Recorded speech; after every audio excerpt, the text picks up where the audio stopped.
Bismillahirrahmanirrahim. Assalamualaikum warahmatullahi wabarakatuh. Alhamdulillah, saudara-saudaraku di mana saja Anda berada. Alhamdulillah, ini merupakan gedung Galeri Joko Tingkir Trangkil. Gedung Galeri Joko Tingkir Trangkil ini berdiri kurang lebih tahun 2020, tepatnya tanggal 14 Oktober. Alhamdulillah, ini merupakan tepat 1 tahunnya berdirinya Gedung Galeri Joko Tingkir Trangkil ini, tanggal 14 Oktober. Dan Gedung Galeri Joko Tingkir Trangkil ini memiliki 2 ruangan. Ruangan pertama berisikan item-item yang memiliki sertifikat keaslian, sebagian besarnya dimulai dari yang diduga milik baginda Nabi, para sahabat, dan sejarah-sejarah Islam terdahulu. Kemudian di Gedung Galeri Joko Tingkir Trangkil 2 menyimpan ada 1 kamar yang didesain khusus menyerupai kamar baginda Nabi dan Sayyidatina Aisyah, dan ada 1 miniatur perkampungan Madinah dan Masjid Nabawi, dan ada beberapa replika pedang baginda Rasulullah SAW. Di antaranya ada Al-Batar, Zulfakhor, Al-Qol'i, dan lain-lainnya.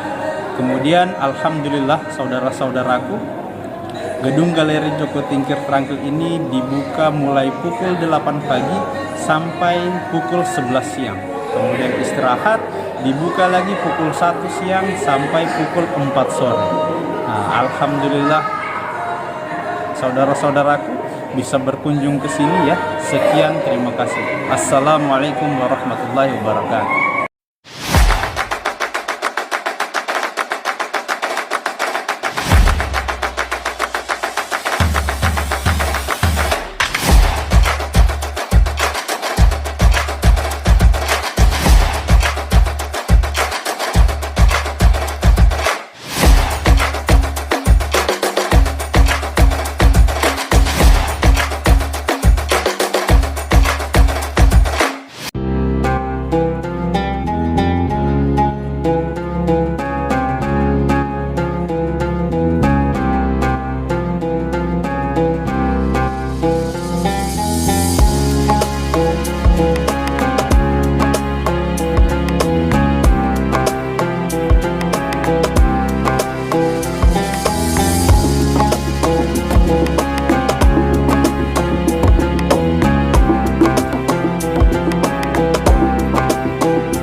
Hamzah paman baginda Nabi terbunuh, dirobek dada beliau, diambil jantungnya oleh sahabat Wahsy.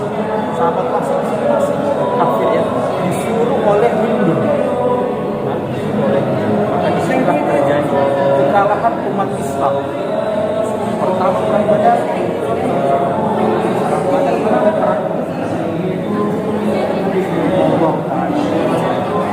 silakan kita ke Surban.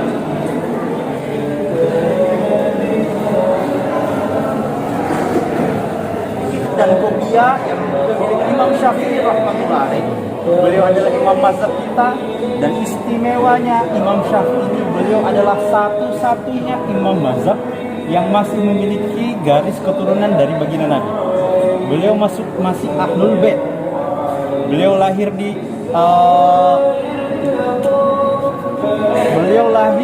di Damaskus, ya, kalau tidak salah, beliau lahir di Damaskus. Dan ketika waktu beliau masih kecil, beliau dibawa oleh ibu beliau untuk belajar ilmu di Mekah. Karena suasana belajar ilmu agama di Mekah masih sangat bagus. Maka Imam Syafi'i belajar langsung kepada Imam Malik. Imam Malik pada saat itu. Batu inilah yang Allah telah firmankan dalam surat Al-Fil, wa arsala alaihim thayran ababil tarmihim bihijaratin min sijil. Ini adalah batu sijil, batu yang dibawa oleh kawanan burung ababil untuk menghancurkan pasukan bergajah milik Raja Abraha. Menurut riwayat, pasukan bergajah milik Raja Abraha itu berjumlah 60.000 orang, kurang lebih. Dan menurut riwayat, setiap burung ababilnya, seekor burung ababil itu membawa 3 buah batu. Yang pertama digigit pakai paruh, yang duanya dicengkram. Dan setiap batu ini sudah bertuliskan nama prajurit Raja Abraha yang tidak meleset sedikit pun. Semua sudah ada jatahnya masing-masing. Ketika burung ababil lepas batu tersebut nyari sendiri sasarannya. Seakan-akan dalam batu ini ada radar, nyari sendiri targetnya masing-masing. Kemudian ketika batu ini mau sampai jatuh ke bumi, maka bumi berdoa kepada Allah, ya Allah, kami tidak tahan, kami tidak sanggup dengan panasnya batu neraka ini.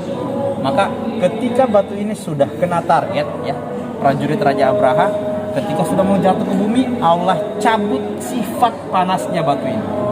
Allah cabut sifat panasnya sehingga ketika jatuh ke bumi batu ini sudah dingin. Kalau kita pegang batu ini sekarang, Pak, ini sudah dingin, sudah tidak ada panasnya lagi. Namun batu ini pernah masuk ke dalam laborat dan diteliti oleh ahli arkeolog asal UK Inggris. Bahwasanya batu ini sampai saat ini di dalamnya masih memiliki serat-serat api. Di dalamnya masih memiliki serat-serat api. Nabi kepada Heraklius. Heraklius adalah pimpinan Rum pada saat itu. Ini potongan surat yang dibuat oleh Sayyidina Zaid bin Harithah, juru tulis baginda Nabi. Dan ini adalah contoh tulisan Al-Quran ketika pertama kali Al-Quran turun ke dunia tanpa titik dan tanpa harokat, ya, tanpa titik dan tanpa harokat. Satu baris di atasnya ini tidak ada, ya. Bismillahirrahmanirrahim min Abdullahi wa Rasuluh. Bismillahirrahmanirrahim min Muhammadin Abdullahi wa Rasuluh. Itu yang tidak ada. Ini langsung ila Hirakli azimur Rumi, salamun ala manittabal huda, amma ba'du.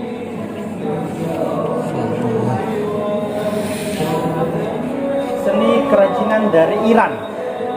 Ada satu butir beras yang bertuliskan lafaz surat Al-Ikhlas, ya, dalam satu butir beras.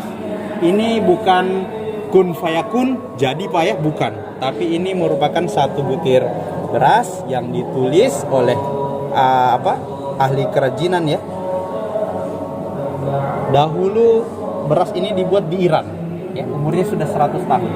Dan saat ini ilmu seperti ini, kerajinan seperti ini hanya ada di Syria.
kubur. Tapi letak posisi kalau ibu ziarah di Madinah, tepat di pintu nomor 8, ya, di depan pintu 8 ini ada bekas kubur Rasulullah. Iya.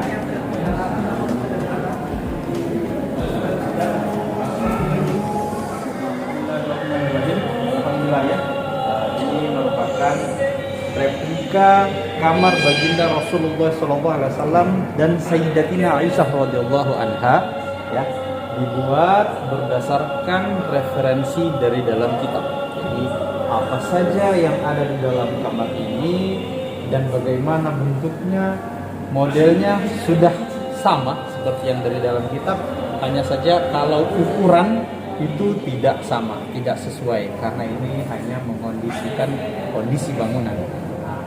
Kalau kamar Rasulullah ada yang meriwayatkan 3 kali 3 meter, ada yang meriwayatkan 3 kali 4 meter. Wallahu ta'ala alam. Kemudian kita mulai dari sini ya. Ini merupakan item pertama. Ini adalah wadah air minum baginda Rasulullah SAW. Ya, wadah air minum. Kemudian di sampingnya ini ada satu busur, ya, namanya busur Zaura.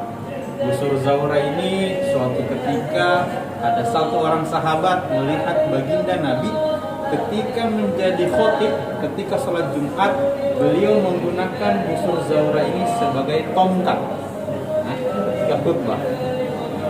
Kemudian sampingnya ini ada anak panah beserta wadahnya. Kemudian di sebelah sini ada satu ranjang baginda Nabi. Jadi dengan kita lihat ini berarti sunnah juga memakai ranjang, ya. Sunnah memakai ranjang, tidur di atas ranjang sunnah. Nah, ini ranjang beliau memiliki alasnya terbuat dari tikar. Terbuat dari tikar. Maka banyak sekali riwayat yang mengatakan ketika baginda Rasulullah SAW ketika bangun dari tidur maka memiliki goretan-goretan tikar di atas tubuh beliau. Yang ini merupakan selimut baginda Nabi, ya. Selimut baginda Nabi ini ada yang meriwayatkan memiliki corak bergaris-garis. Corak bergaris-garis. Kemudian yang ini merupakan bantal baginda Nabi yang terbuat dari kulit kambing. Dalamnya berisikan serabut kurma, bukan daun, bukan pelepah, tapi serabut kurma. Serabut kurma yang diremukkan, ya, dihaluskan, kemudian dimasukkan ke dalam bantal. Kemudian di samping ini ada imamah beliau atau surban, ya, surban baginda Nabi. Dan di sampingnya ada satu peci baginda Nabi terbuat dari kulit. Di bawahnya ini merupakan alas baginda Nabi yang terbuat dari kulit kambing. Terbuat dari kulit kambing. Jadi suatu ketika jadi baginda Nabi terkadang tidur di atas ranjang, terkadang tidur di bawah. Kemudian di sampingnya ini ada satu satir. Ini merupakan pintu yang menghubungkan kamar baginda Nabi dengan Masjid Nabawi di samping, yang hanya terpisahkan oleh satu buah tirai saja, satu buah satir. Di sampingnya lagi ini ada satu tongkat, namanya tongkat as-saja, ya, tongkat as-saja yang di ruangan satu. Ini namanya tongkat as-saja, tongkat yang paling sering digunakan oleh baginda Nabi karena tongkat ini adalah tongkat yang paling disenangi oleh baginda Nabi. Terbuat dari kayu lus putih. Kemudian yang ini merupakan sajadah baginda Nabi. Ini adalah musola baginda Nabi di dalam kamar beliau. Kalau beliau sholat di dalam kamar, maka beliau akan sholat di sini. Sedangkan kiblat baginda Nabi ke sebelah sana, ya, arahnya selatan. Jadi Madinah ini di sebelah utaranya Mekah. Jadi kiblat baginda Nabi ke arah selatan. Ini ada satu bukhur, ya. Bukhur itu kalau dibakar maka akan mengeluarkan wangi-wangian. Menurut riwayat terkadang baginda Nabi membakar bukhur ini kalau bukan hari Kamis, hari Jumat, ya. Kemudian, ya, di atasnya ini ada satu pedang baginda Nabi, namanya pedang Al-Matsur. Ini namanya pedang Al-Mansur. Pedang Al-Mansur ini adalah warisan dari kakek baginda Nabi, yaitu Abdul Muthalib. Dan menurut riwayat, pedang inilah yang dibawa oleh baginda Nabi ketika beliau melakukan hijrah dari Mekah ke Madinah. Pedang ini yang aslinya berada di Topkapi sekarang, Topkapi Turki ya. Kemudian kita bisa lihat di sebelah sini, ini merupakan satu meja yang berisikan alat rias Sayyidatina Aisyah radhiyallahu anha. Jadi kalau kita mau tahu apa saja alat rias Sayyidatina Aisyah radhiyallahu anha, cuma ada 3 item lagi. Cuma ada 3 item. Yang pertama ini sisir, ya, sisir Sayyidatina Aisyah. Kemudian celak yang terbuat dari ismit, ya. Kemudian yang ketiga cermin. Jadi cuma 3 item. Sisir, celak, sama cermin. Di sampingnya ini merupakan satu wadah obat dari zaman Sayyidatina Khadijah radhiyallahu anha. Kemudian yang di bawah ini merupakan wadah air Zam-Zam, ya. Baginda Nabi, di sampingnya wadah susu, di sampingnya lagi ini merupakan wadah air baginda Nabi, di sampingnya ini merupakan wadah gandum, dan ini merupakan gilingan gandum Sayyidatina Aisyah radhiyallahu anha. Kemudian yang di samping ini adalah saringan gandum. Kemudian yang ini merupakan seperangkat alat makan baginda Nabi dan Sayyidatina Aisyah radhiyallahu anha. Karena sekarang kondisi ini telah berubah, banyak sekali renovasi bangunan-bangunan ini sekarang. Kecuali satu bangunan ini, ya, yang dipertahankan oleh kerajaan Saudi karena berkaitan dengan hadis Rasulullah SAW, ma baina baiti wa minbari raudhatan min riyadil jannah. Apa saja yang berada di antara rumahku dan mimbarku, ini di antara ini adalah taman-taman surga, namanya raudhah. Jadi kalau Bapak haji atau umroh ziarah Madinah, sholat di raudhah, nah ini raudhah sekarang ini. Nah itu mimbar Rasulullah yang sekarang, ini imaman, tempat imam Rasulullah. Di sebelah sini adalah rumah Rasulullah. Jadi Rasulullah kalau keluar dari kamar beliau ke masjid langsung lewat pintu ini. Nah, Bapak, ini ada pintu. Jadi di samping pintu Sayyidina Ali ada pintu dari kamar Rasulullah langsung ke masjid. Sekarang Bapak kesini, monggo. Ini kita zoom ya. Kita zoom. Ini adalah dalam rumah Rasulullah bersama istri beliau Sayyidah Aisyah radhiyallahu anha. Ini ada beberapa bagian. Ini ada pintu luar untuk masuk ke dalam rumah. Lalu dari dalam rumah ini ruang tamu, masuk dalam kamar tidur Nabi Rasulullah. Disinilah tempat tidur Rasulullah bersama istri beliau. Di sini juga ada tempat makan beliau, tempat istirahat beliau. Lalu ini pintu inilah yang langsung menuju ke masjid. Jadi tembok ini adalah tembok rumah plus tembok masjid. Nah, yang kita mau ambil pelajaran di sini, Ibu lihat ada sebuah dipan itu ranjang. Jadi Rasulullah itu tidur di atas ranjang. Nah, kita lanjut ke sini. Ini kamar Rasulullah ketika Rasulullah telah wafat. Rasulullah wafat di dalam kamar beliau, ya, di atas tempat tidur beliau sakit. Lalu para sahabat sepakat untuk menguburkan beliau, memakamkan di dalam rumah beliau. Jadi ranjang itu diangkat, Pak. Ini ada kuburan Rasulullah SAW. Nah, ini ada satu pelajaran penting. Boleh adanya kuburan di dalam ruangan, bahkan di dalam kamar. Jadi kalau Bapak membuat kuburan keluarga di depan halaman rumah, belakang rumah itu boleh, tidak gabung dengan kuburan umum.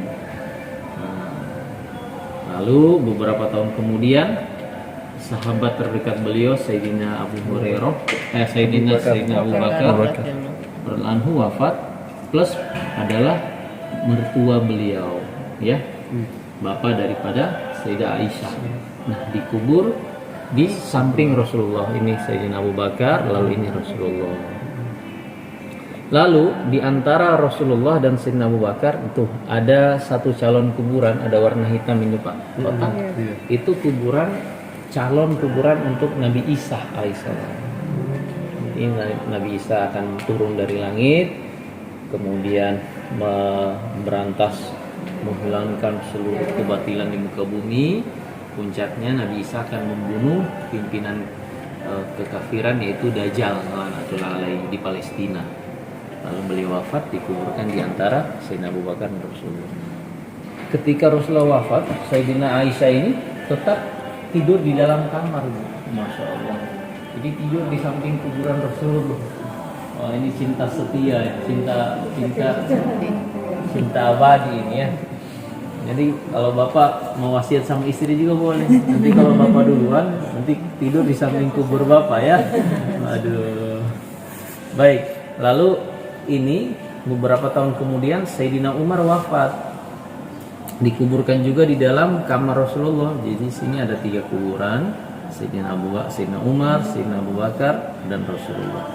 Tetapi di sini Sayyidah Aisyah membuat sebuah tirai atau satir pembatas karena beliau malu ada Sayyidina Umar.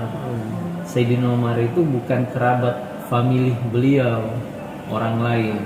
Jadi ini tingkat keimanan Sayyidah Aisyah begitu tinggi, malu dengan kuburan yang bukan mahramnya. Baik, kalau ini ibu-ibu ya, tadi ini adalah rumah-rumah kerabat Rasulullah, ini rumah Rasulullah, ini masjid. Terima kasih. Siap.